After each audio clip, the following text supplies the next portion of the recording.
रामकिशोर लेखपाल यहाँ सिंघाड़ा बेचते हुए कार्तिक मेला में तालाब से सिंघाड़ा लेके आए हैं। यहाँ ठेलियाँ लगाए हुए हैं। हेल्प कर रहा हूँ, समझ गए? हेल्प नहीं कर रहे, बेच रहे हो यहाँ पे। ड्यूटी के साथ साथ धंधा भी खबर न छापे। हाँ, ड्यूटी के साथ साथ धंधा भी।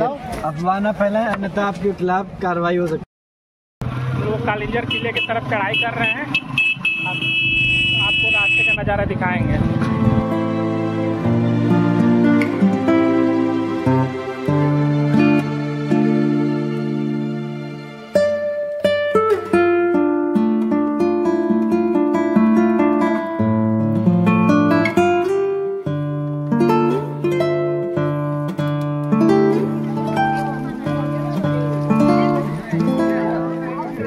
दांत खोदते हुए लेखपाल साहब ये मोबाइल चला रहे हैं, ड्रीम 11। कल से लेट हो जाएगा। हम लोग अब लगभग लास्ट स्टेप पे हैं। अब इसके बाद हम लोग किले के अंदर प्रवेश करेंगे। अब चलते हैं, हम वहाँ पहुँच के दिखाते हैं।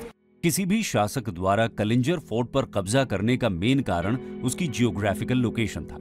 स्ट्रेटेजिकली उस दौर में यह किला इतना इंपॉर्टेंट हो गया था कि अपनी सत्ता को आगे बढ़ने की चाहत रखने वाले हर शासक के लिए इसे जीतना एक बड़ा गोल था।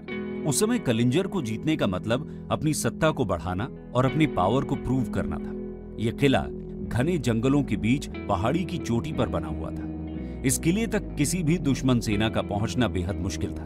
किले के चारों तरफ चढ़ाई बेहद खड़ी ढलान वाली थी। इसी वजह से किले पर तोप यानी कैनन से हमला करना भी बेहद मुश्किल था। इसकी दीवारें 5 मीटर मोटी थी, जबकि किले की हाइट 108 फीट थी।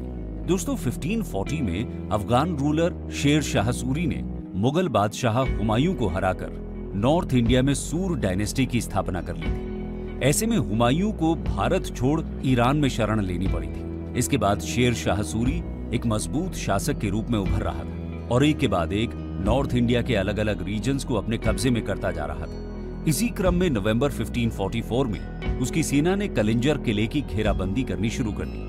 कई महीनों की घेराबंदी के बाद भी जब किले को जीतने में सफलता नहीं मिल रही थी, तब 22 मई 1545 को कलिंजर फोर्ट की दीवार को बारूद के गोले से उड़ाने का फैसला किया गया। लेकिन जब ऐसा किया गया तो एक गोला किले की दीवार से टकराकर वापस सूर सेना के कैंप की तरफ आया और बारूद के एक ढेर पर जा गिरा।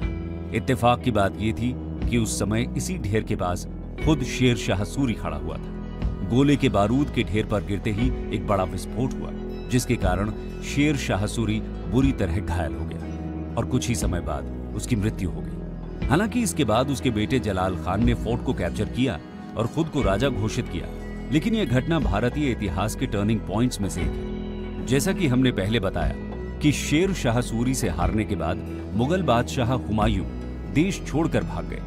अब कलिंजर फोर्ट को जीतने के चक्कर में हुई शेर शाह सूरी की इस तरह आकस्मिक मौत ने सूर एम्पायर को कमजोर कर दिया।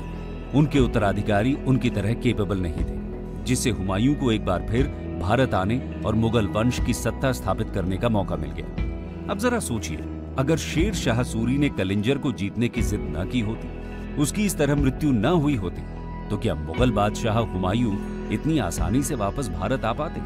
हो सकता है कि मुगल वंश फिर कभी भारत में स्थापित ही न हो पाता और सूर एम्पायर और लंबे समय तक शासन में रहता। इस तरह कलिंजर में घटी यह घटना इतिहास को बदलने वाली साबित होती है। खैर, आगे चलकर 1569 के करीब मुगल बादशाह अकबर ने कलिंजर को जीता और यह मुगल डोमिनियन का पार्ट बन गया। इसे जागीर के रूप में अकबर के नवरत्नों में से एक राजा बीरबल को दिया गया था। इसके बाद 1700 सीई में, यानी औरंगजेब के शासन के अंतिम वर्षों में, जब वो डेक्कन में कैंपेन कर रहा था, तब कलिंजर किले को बुंदेला चीफ छत्रसाल ने कैप्चर कर लिया। छत्रसाल ने अपनी राजधानी पन्ना में स्थापित की और आज के बुंदेलखंड रीजन को जीत लिया। आगे चलकर छत्रसाल ने अपने डोमिनियन का कुछ पार्ट मराठा चीफ पेशवा बाजीराव को सौंप दिया, जिसमें कलिंजर का किला भी शामिल था। इसके बाद 1812 में कलिंजर ब्रिटिश ऑक्यूपेशन में आ गया।